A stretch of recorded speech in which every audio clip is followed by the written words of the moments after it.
നീക്കി നമ്മെ പ്രകാശിപ്പിക്കട്ടെ. ആമേൻ.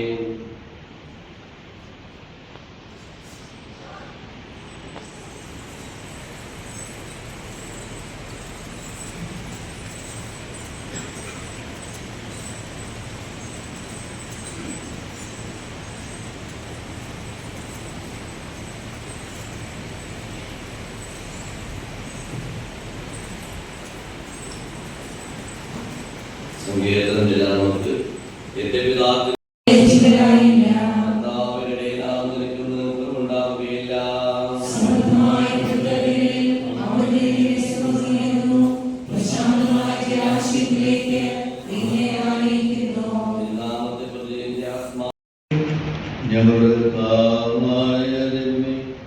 അങ്ങയുടെ സ്നേഹത്തിന്റെ പരിമളം ഞങ്ങളിൽ അങ്ങയുടെ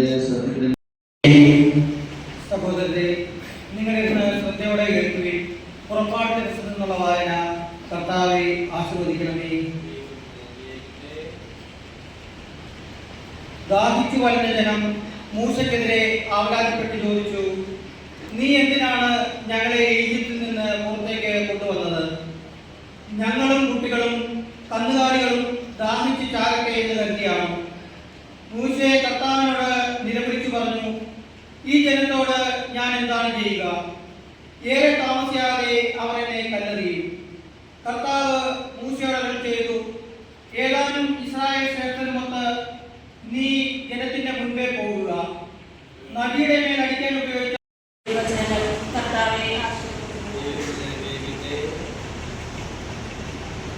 മത്സ്യത്തിന്റെ ഉദരത്തിൽ വെച്ച് യോന തന്റെ ദൈവമായ കർത്താവിനോട് പ്രാർത്ഥിച്ചു.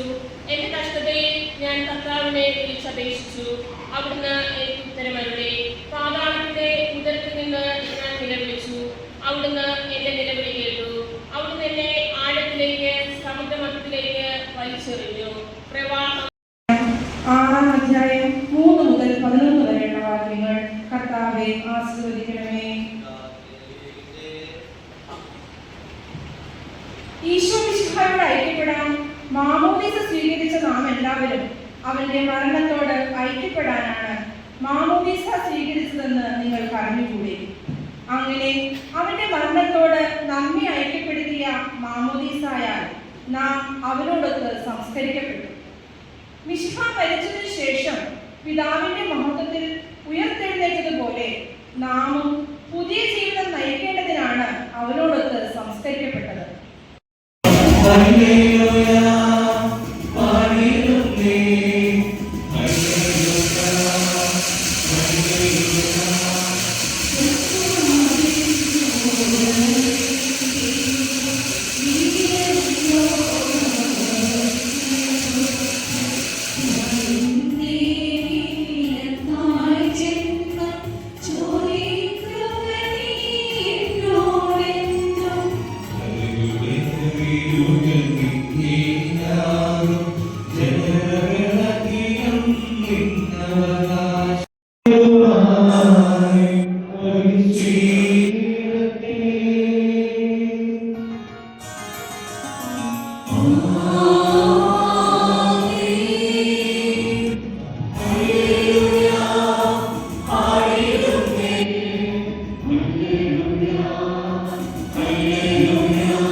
നമുക്ക് പുതുജന്മം ലഭിച്ചതെന്ന് നാം ഓർക്കുന്നു.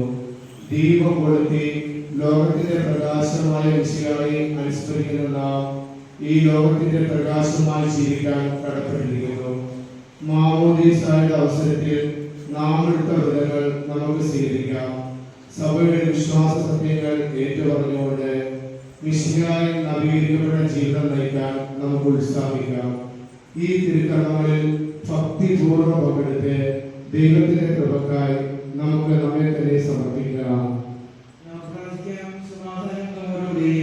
ഇപ്പോൾ മാമോദീസ വെഞ്ചരിക്കുവാൻ പോവുകയാണ്. അതിനുശേഷം ഈ ജലം ആറാപ്പുകളിലേക്ക് പകർന്ന് ജനങ്ങളുടെ മേൽ തളിക്കുന്നു.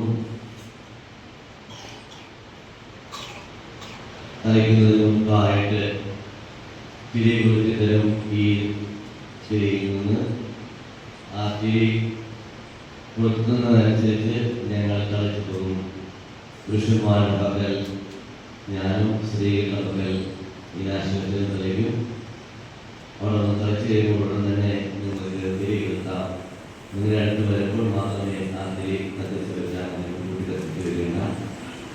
ഇവിടെ ശുശ്രൂഷികൾ ഒന്ന് തിരി കൊടുത്തുവാനായിട്ട് തിരിയോട് വരും.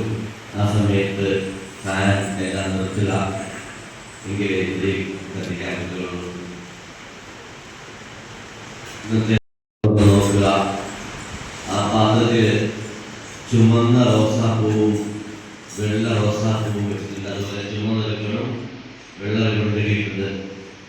കർത്താവിൻ്റെ തിരുവിലാവിൽ നിന്ന് രക്തവും വെള്ളവും ഒഴുകി എന്നതിൻ്റെ അടയാളമായിട്ടാണ് ആ ചുവന്ന റോസാപ്പൂവും വെള്ള റോസാപ്പൂവും വെച്ചിരിക്കുന്നത്. ഈ വെള്ളത്തിലേക്ക് ആദ്യമായിട്ട് കടത്തുവാൻ തുടങ്ങുന്നത് വിശുദ്ധ മൂവ് അല്ലെങ്കിൽ തിരുസൈത്ത് എന്ന് പറഞ്ഞ വിശുദ്ധ തൈലമാണ്. അതുവഴിയായിട്ട് ഈ ജലത്തിന് വിശുദ്ധീകരണത്തിന് വേണ്ടിയിട്ട് അതിന് മുൻപായിട്ട് ലോകത്തിന്റെ പ്രകാശമായ ഉയർത്തെഴുന്നേറ്റ കർത്താവിൽ വിശ്വസിക്കുന്ന ദീപം തിരി ഇതിലേക്ക് ഇറക്കും. അതിലെ അഗ്നി ഈ ജലത്തിലേക്ക് ഇറക്കുന്നു.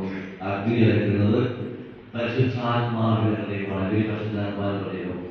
ആ പരിശുദ്ധാത്മാവിനെ ഈ ജലത്തിലേക്ക് ആവാഹിക്കുകയാണ്, ജലത്തിലേക്ക് മുക്കിയത്. അതുവരെ പിന്നെ ഒലിവ് എണ്ണ ചേർക്കും. ഈ ജലത്തിന് ജീവൻ പ്രധാനം.